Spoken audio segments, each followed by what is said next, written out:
semuanya jalan-jalan ke kota Malang, beli lupis di Surabaya.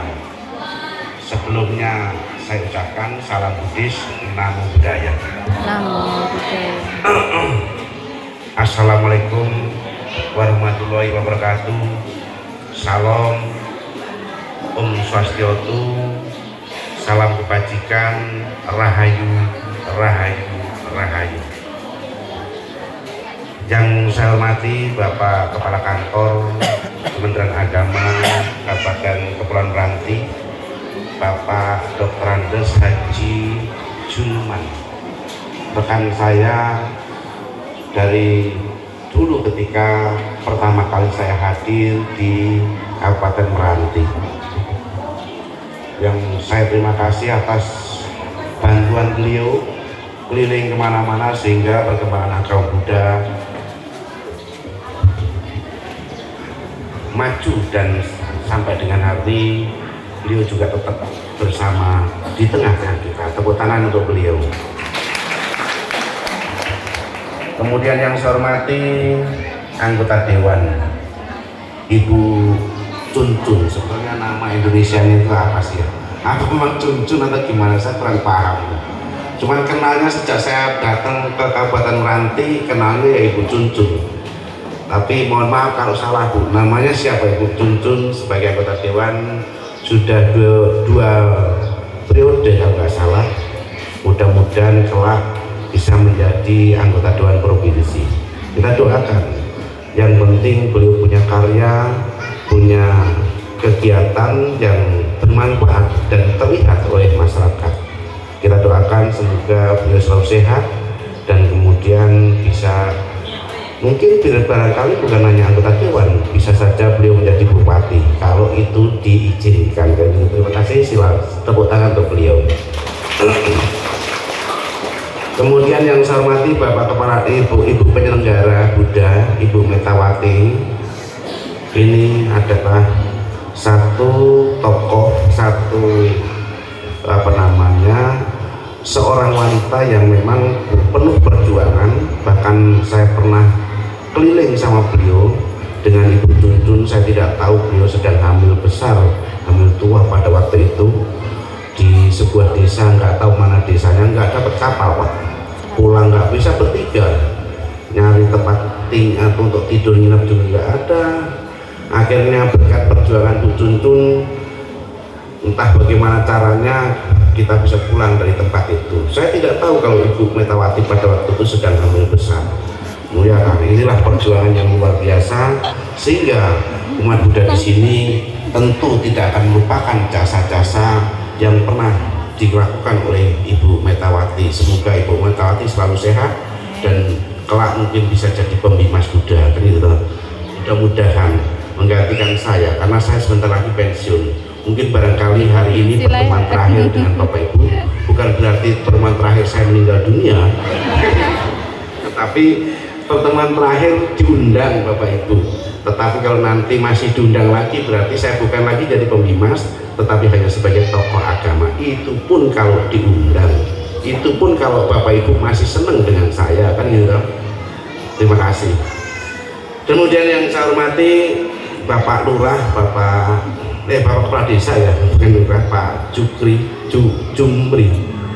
Saya pikir tadi Jumri, yang atas bimbingannya, pembinanya, sehingga di sini muncul pembangunan tempat ibadah Pak. Ini dulu saya bantu tahun 2016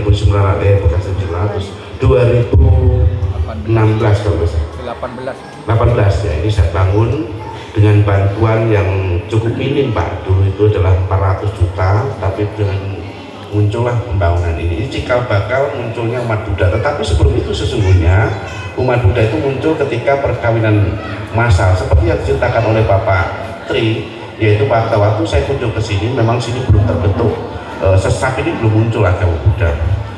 Tapi ini berkat perjuangan kita semua akhirnya muncul. Dan kemudian yang saya hormati Bapak Babin Kamtipmas.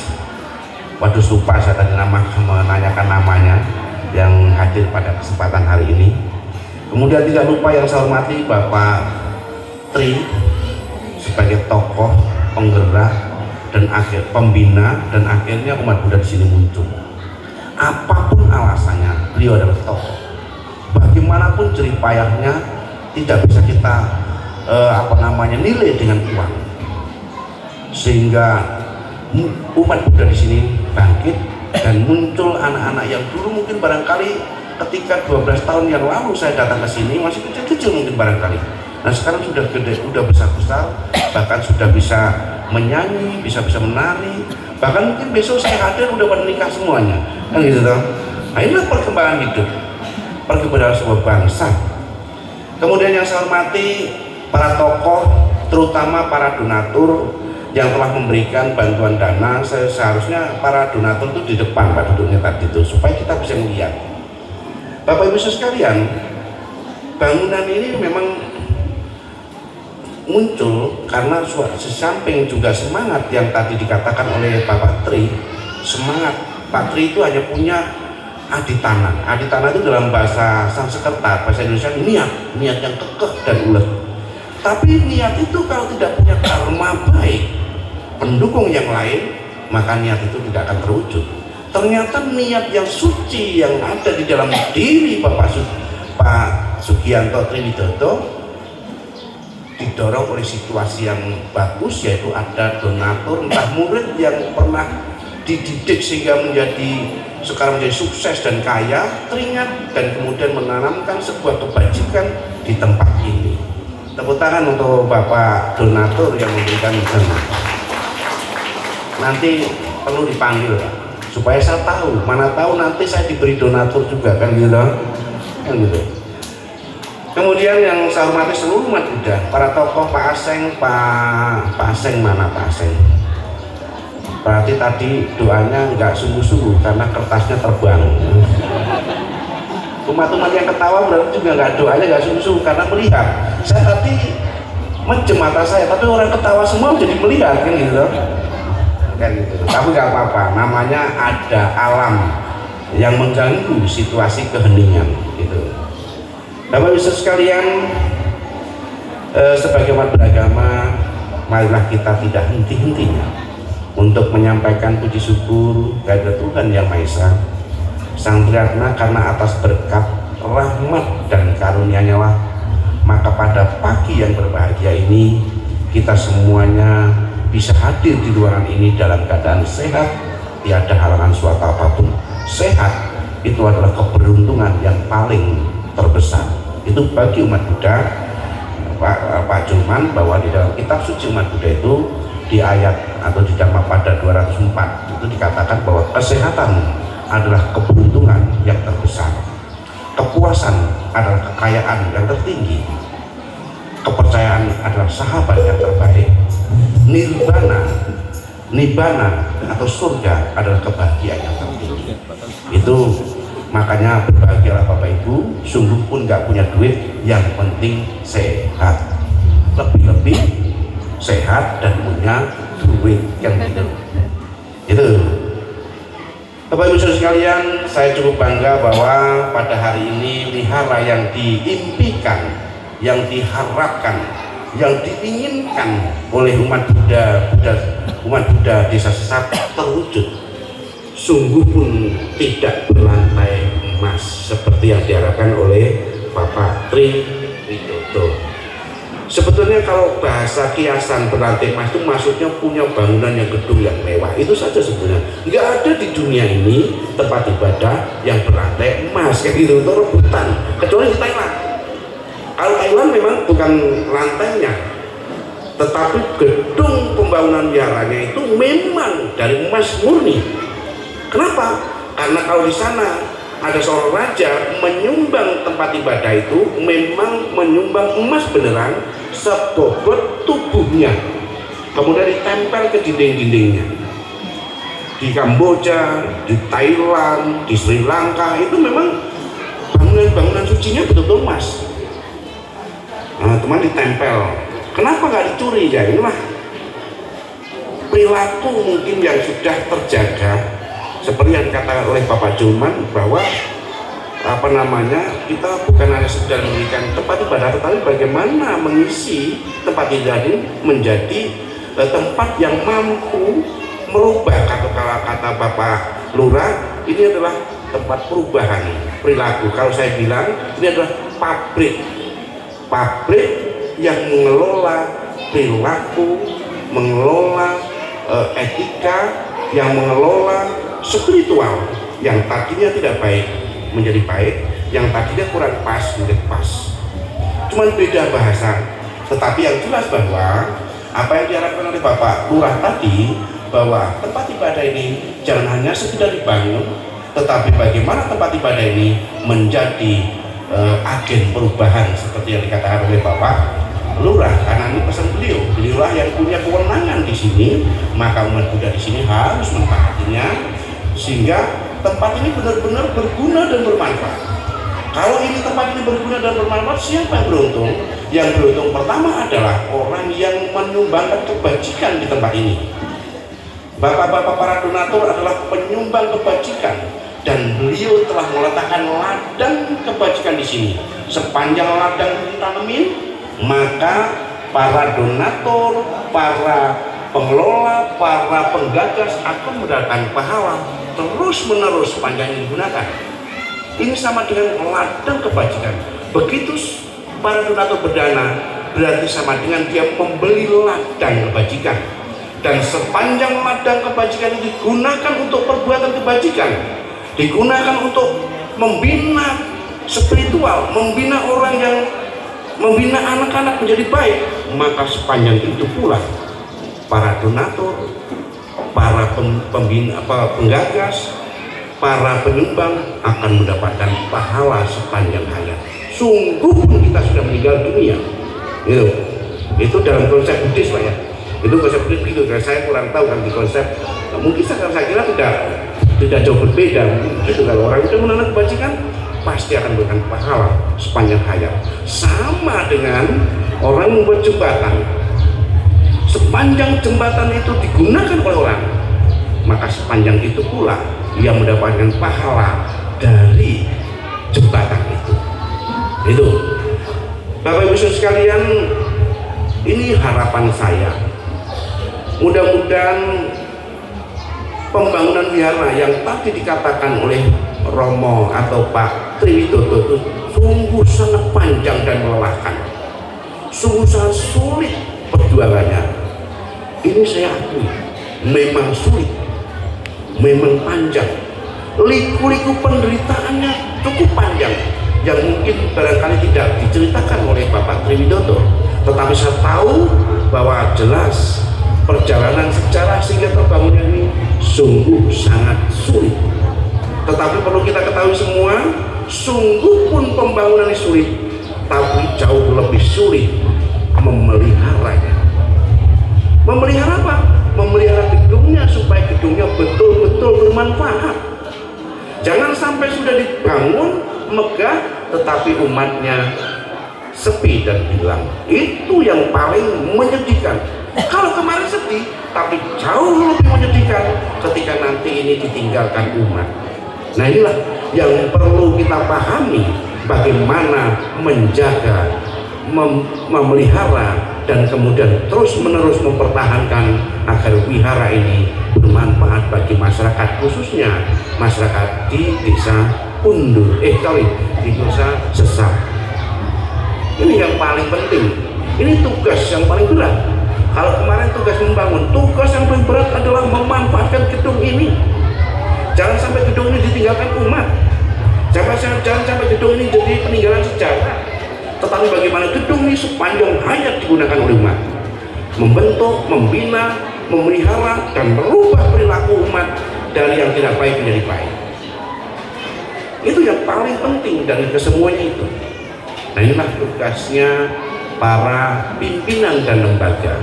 Kalau di sini di bawah Majelis Budaya Indonesia, maka punya tanggung jawab Majelis Budaya Indonesia dan seluruh komponennya, termasuk juga pimpinan-pimpinan yang lain. Bapak Ibu sekalian, saya ingin sampaikan bahwa kehidupan umat beragama itu memang bermacam-macam. kehidupan umat beragama itu memang beraneka ragam, tetapi sejalan dengan kehidupan umat beragama, mari kita bangun toleransi dan kerukunan kita semuanya. Sungguh pun kita berbeda-beda, sungguh pun kita beraneka ragam, tetapi mari kita perkokoh persatuan dan kesatuan dalam rangka membangun negara yang kuat, kokoh dalam wadah kesatuan negara Republik Indonesia. Ini yang paling penting. Bapak Ibu sekalian, mudah-mudahan dengan nanti ditandatangani atau diresmikan, biar sebetulnya sudah diresmikan ya Pak ya, udah dipakai masalah sebetulnya, udah dipakai lama, cuman waktu untuk meresmikan itu ini kan kalau peresmian kan sifatnya kan seremonial, yang penting apa namanya ritualnya sudah digunakan, sama dengan kalau orang nikah itu yang penting ijabnya sudah, masalah pestanya itu terlambat nggak apa-apa. Kalau semuanya orang sarjana itu yang penting yudisiumnya sudah selesai, ini tinggal wisudanya. Kalau wisudanya belakangan ada problem.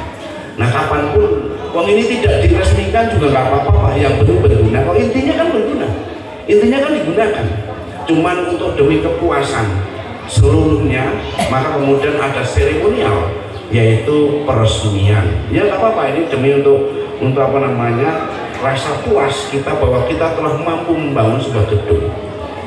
Bapak Ibu sekalian, yang paling penting adalah bagaimana kita membangun pribadi kita masing-masing. Seperti yang dikatakan oleh Bapak, saya teringat dengan kata-kata Bapak ini. Jangan di sini baik, mari kita berbuat baik, mari kita berbuat mulia, mari kita berdana, mari kita jangan pemarah, jangan pembenci. Begitu keluar dari halaman wihara kesenggol motor bertengkar jotos-jotosan. Itu kan namanya implikasi apa namanya praktek yang tadi didengar di wihara itu nggak menjadi berguna. Begitu keluar dari wihara kesenggol motor, senyum, maaf ya Mas ya, iya Pak, selesai. Kadang-kadang filosofi Jawa itu penting Pak. Begitu diinjak kakinya, mohon maaf Pak, kaki saya keinjak, sudah keinjak masih mohon maaf ya kan. Ini filosofi yang sungguh sangat luar biasa, mertanda bahwa dia punya etika bagus. Sudah diinjak kakinya masih dia kata, Pak mohon maaf Pak, kaki saya keinjak. Coba bayangkan, bukan oh dasar lo tahu dah jalannya. Nah etika itu yang harus kita jalankan. Nah kemudian saya setuju dengan apa dikatakan oleh Bapak Lurah Pak Desa tadi itu. Ketika kita ngomong ayo berdana, ayo ketika ada orang kelaparan kita biarkan. Nah itu juga belum mempraktekkan apa yang diajarkan di dalam tempat ibadah itu sendiri. Nah ini yang perlu Pak, ini yang paling berat. Kalau tadi membangun berat, tapi yang paling berat adalah ini. Banyak di dunia ini orang yang kaya, hartawan, tapi sedikit yang dermawan. Banyak Pak, yang hartawan yang duitnya miliaran triliunan banyak, tapi sedikit yang dermawan. Banyak di dunia ini orang beragama, seluruh bangsa Indonesia itu beragama, tapi sedikit yang berhati mulia. Pertengkaran, Pak Tarjoko itu ngerti agama, tapi kesenggol hatinya ya ngamuk. Banyak para tokoh agama yang sudah ditokohkan, yang sifatnya keras, kesenggol sedikit ya ngamuk, yang marah. Nah inilah sesungguhnya masih banyak sekali sesungguhnya orang-orang yang belum mempraktekkan ajaran agama di dalam dirinya. Nah ini Pak Hasan sudah diri ke sana kemari, apa saya suruh berhenti ya Pak kan? Biasanya kalau udah berdiri duduk itu petandai Pak udah waktu ajar lama-lama gitu. Oh enggak. Saya kalau saya kadang ngomong Pak lama, kalau nggak dihentikan memang lama, karena kadang-kadang begini Pak, saya ketemu dengan Bapak Ibu itu paling-paling setahun sekali juga nggak ketemu. Maka kadang-kadang saya ketika ngomong ya udah saya habis-habiskan apa yang ada di unek-unek di dalam hati saya. Itu yang seringkali orang jengkel kalau ngundang saya karena pidatonya lama, berkali-kali setiap kali saya mau masuk pidato biasanya dibilang, Pak jangan lama-lama ya Pak, itu setiap kali entah membosankan, entah nggak menarik, entah bagaimana, entah buru-buru waktunya keburu kepengen makan atau bagaimana saya nggak tahu, tapi yang jelas begitu terus. Tapi nggak apa-apa, orang mau pensiun saja besok udah nggak lagi Pak, besok nggak ketemu lagi dan saya tidak pidato lagi.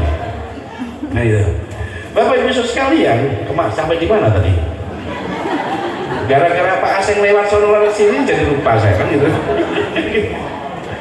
Kan gitu. Sampai di mana tadi Bu Meta? Kalau lupa kalau akhirnya saya akhirnya cukup sekian. Bapak Ibu sekalian, terima kasih dan mudah-mudahan tempat ibadah ini menjadi tempat yang membuat kedamaian bagi kita semua. Yang paling penting, mari kita jaga kerukunan hidup beragama di antara sesama.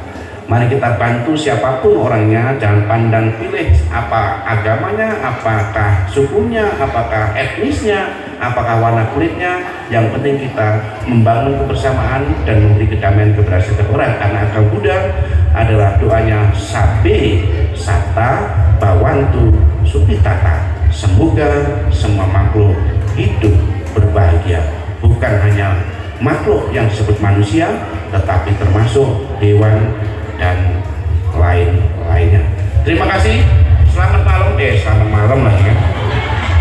Terima kasih, selamat siang, Namo Buddhaya.